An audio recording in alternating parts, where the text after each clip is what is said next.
communications ont été faites au cours de la conférence Femmes d'impact sur le thème Femmes leaders, bien-être et épanouissement, les astuces pour une alimentation saine et une bonne santé qui a eu lieu le samedi 18 mai 2024 au Champ d'Oiseaux de Cotonou.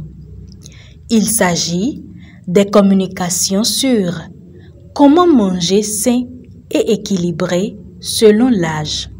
La tranche de 25 à 65, là nous sommes dans la tranche des adultes, alimentation saine et équilibrée pour adultes. Et la section de l'OMS qui recommande 5 fruits et légumes par jour. Et je voudrais faire la précision pour dire c'est 5 portions de fruits et légumes par jour. À savoir, une portion, ça fait 80 grammes de ce fruit-là que vous consommez. Et si c'est le jus de fruit, ça fait 125 millilitres. Donc, en matière de portions, ça va nous faire alors 400 grammes de fruits par jour. Et si c'est le jus, ça fait 125 fois 5. Mais il faudrait que j'ajoute que c'est mieux de prendre le fruit que de prendre le jus de fruit. Il faut s'hydrater correctement.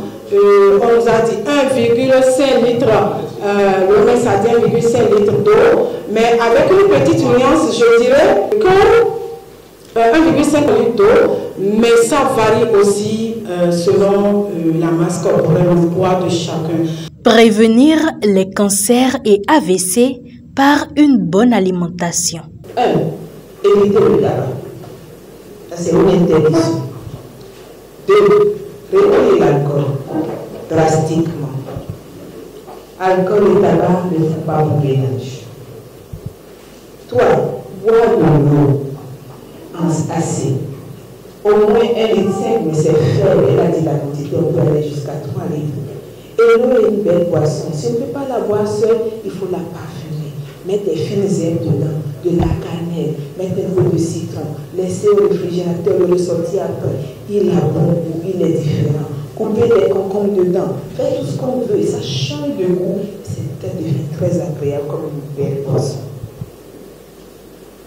Ne plus verser l'huile comme ça, mais prendre une cuillère. Ou mettre de l'huile seulement quand le repas est déjà cuit. Pas au début pour faire chaud, c'est à la fin. Et ne pas le chauffer aussi. Astuces de cuisine et art de table.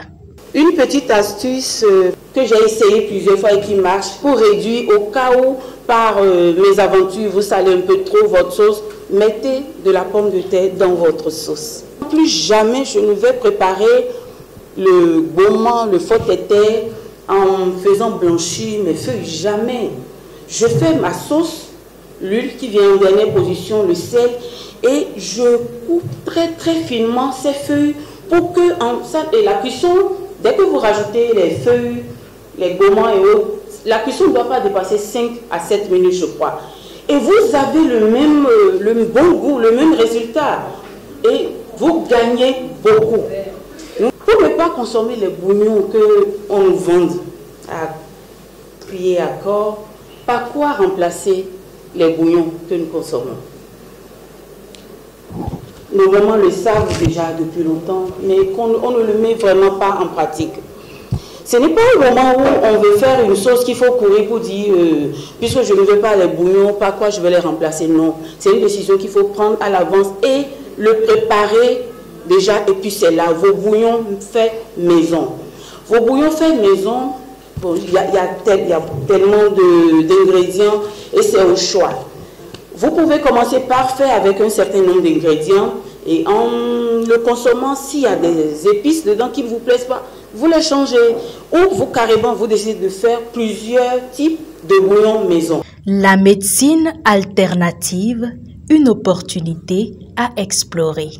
La médecine alternative, je dirais qu'à l'instar des médecines ancestrales qui datent de plusieurs siècles, notamment la médecine chinoise, la médecine alternative prône une approche holistique, c'est-à-dire une approche globale une approche énergétique de l'être humain.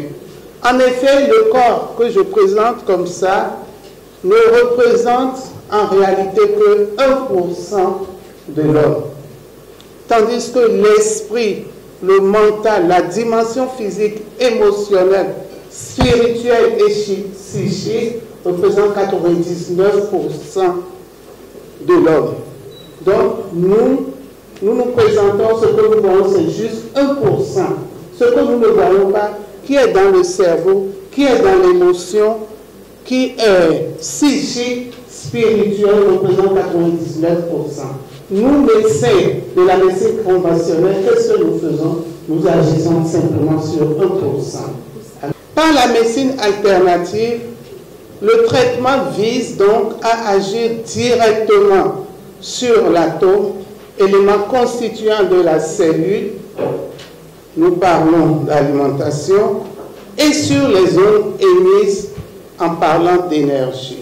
Aujourd'hui, ce que nous voulons faire savoir, c'est que le bien-être, comme l'a défini déjà en 1946, que la santé n'est pas seulement une absence de maladie, c'est déjà le bien-être. Le bien-être est un capital humain que nous devons préserver. Nous devons préserver le bien-être et avoir un équilibre dans notre vie. Nous devons être épanouis, nous devons nous sentir bien.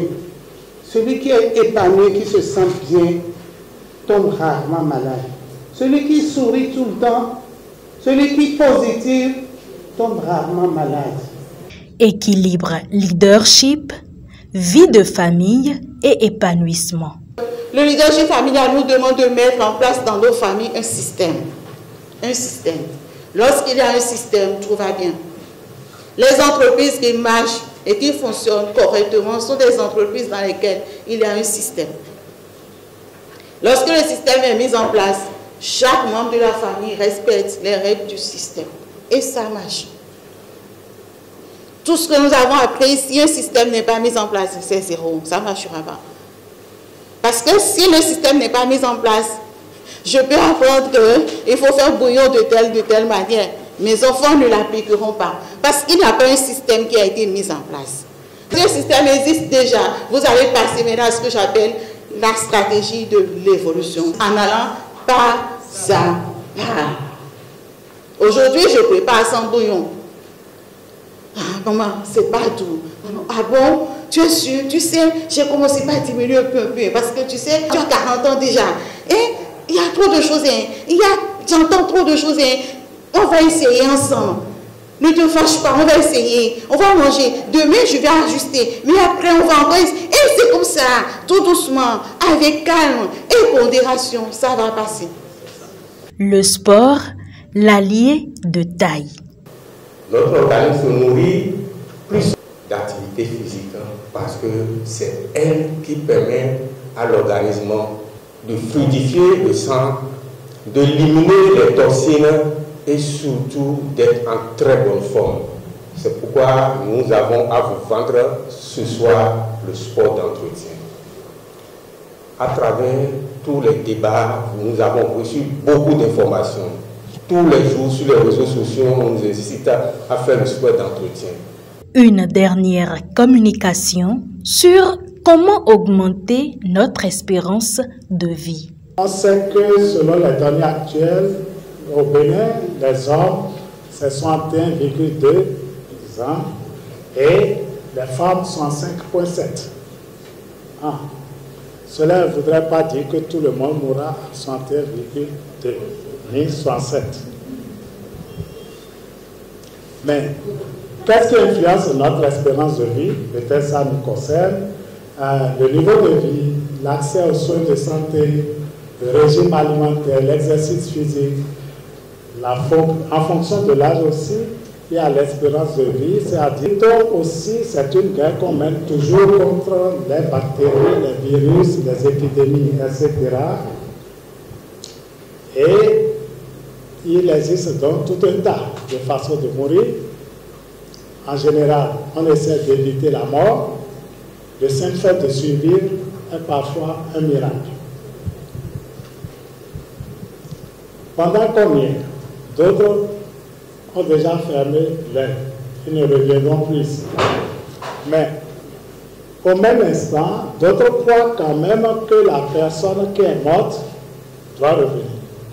Ils ont payé à coût de milliers de dollars leur vie pour, dans la zone liquide.